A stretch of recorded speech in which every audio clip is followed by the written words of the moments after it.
Hey, what's up everyone? How's it going? This is Waj. Hope you guys are all doing well. And in this video, we're doing the comparison that you guys actually requested between the Logitech G29 Driving Force racing wheel and the Thrustmaster T300RS. Both of these are actually compatible with the PlayStation 3, the PlayStation 4, as well as the PC. They both come at the same exact price point and both have a lot of overlapping features. So therefore, if you're in the market for a new steering wheel for your PlayStation 4 or PC and you're kind of debating upon which one to get, this is a perfect video for you. So without any further ado, let's get right into this comparison. Now, side by side, you can see that both of these steering wheels are kind of optimized and designed for the new PlayStation 4 platform. You have the PlayStation button as well as the dedicated share and options button. And really, both of them have the same amount of buttons that you would find on a standard PlayStation 4 controller. So they're fully compatible with the PlayStation 4 platform. So you have no problems in terms of navigating through the menu and getting all your game settings right as well. Now, physically speaking, the stock rim that comes with the T300RS, which is actually detachable, unlike the G29, is actually a little bit larger, measuring about 28 centimeters, which is about 27 centimeters on the G29, which I personally like. I like a little bit of a larger steering wheel. Just in terms of build quality, I think both of them are pretty good, but I do think that the T300RS is a little bit better built in terms of giving you a little bit more metal in terms of its construction, and it definitely has a little bit more heft towards it, versus even though the G29 does have a nice aluminum brush finish, it still feels a little bit plasticky at times and certainly doesn't have that same amount of heft that I feel with the T300. However, one thing I do prefer on the G29 is the finish on the steering rim itself. It has a nice kind of hand stitch feel, and it gives you a little bit more grip than the kind of rubbery texture we have on the T300RS. Now, both of these wheels come with paddle shifters, and the G29's shifters are fairly nice, but I still think that the T300RS feels a little bit more premium and a little bit more realistic when it comes to shifting, and it gives you just a little bit more of a tactile sensation than what I feel with the G29. Now, let's talk about the range of motion between these two steering wheels. Now, on the G29 can do up to 900 degrees versus we have 1080 degrees range of motion on the T300RS, so you have a little bit more of a steering lock. It rotates a little bit further than what the G29 does. In realistic terms, you're probably not going to be rotating your steering wheel that much, but if you are playing some kind of truck simulator, things like that, looks like you might have a little bit more capabilities on the Thrustmaster. Now, of course, both these steering wheels come with excellent force feedback system. We have a dual force feedback motor system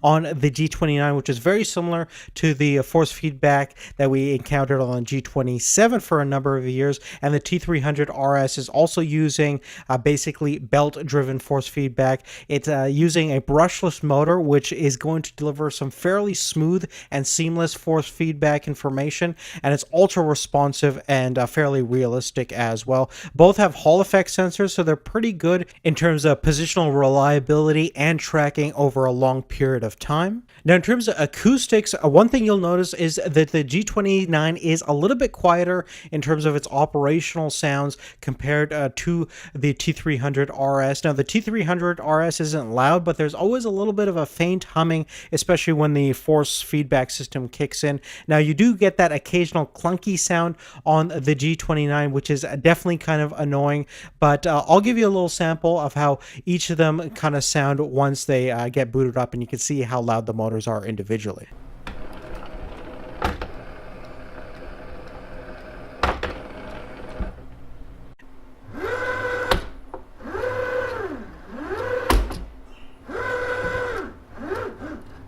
Now, in terms of my personal experience on using these two steering wheels, I basically used project cars and just went side by side between them to see if I could really feel any kind of difference. And basically, they do deliver a different mapping in terms of their force feedback system. So they do feel different in terms of road feel, understeering, oversteering, and they present that information in different ways. I don't know which one is better and more accurate, but it feels to me that the Thrustmaster is more in lines of what I would feel of a more realistic interpretation, but the G29 isn't too bad. I actually think that the motors on the G29 are a little bit more powerful, so that might be good for some of you guys out there that want a more aggressive force feedback system, but I think they're pretty adequate on the Thrustmaster as well. Now, when it comes to positional accuracy, I think they're both fairly on par with each other. Very little dead zone between them. It just depends upon how you have the driver set up and how you have your in-game settings, but generally speaking, they're pretty much on par when it comes to accuracy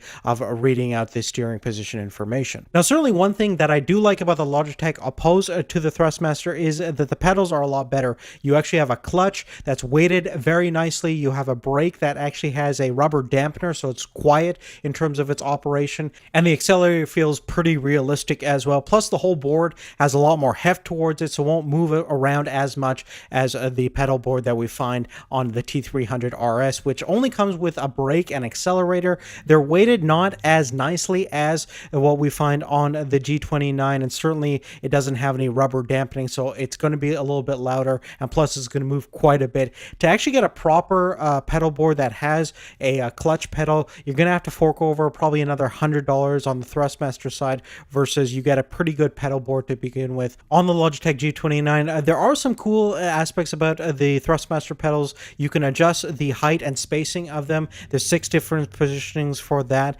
But besides some of those minor features, Logitech definitely has Thrustmaster beat when it comes to the stock pedals over here. Now, one thing to mention is that both steering wheels do not come with a 6-speed manual shifter.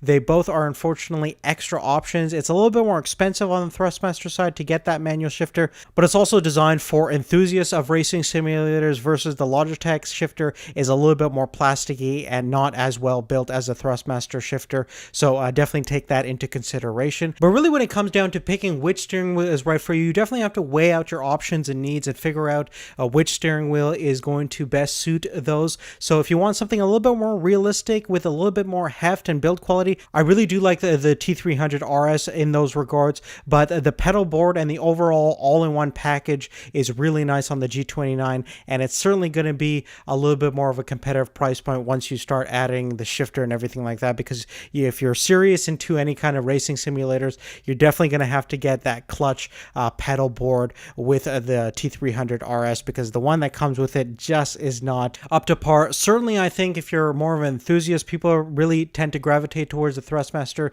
because you can remove the rim and replace it with like a Formula 1 style configuration, or something that's more oriented to rally sport, or whatever you like. It's a little bit more of a modular design, and it can grow further and further, versus people do like the all-in-one kind of simple solution that you get with Logitech products. And the G29 is overall definitely an excellent steering wheel by most of its regards, and certainly the more quieter in terms of its operation as well. But definitely let me know what you guys think in the comment section down below, which steering wheel you guys think has the most to offer. And if you want more information about everything we talked about, definitely check out the description down below, where you'll find the product links to the Thrustmaster as well as the Logitech. And if you go through any of our Amazon links, get anything, whether that might be that product itself or something else, just gives us a little bit of kickback, doesn't cost you anything extra, and it helps us greatly in making content like this possible. Thank you so much for watching, and we'll see you later. Take care.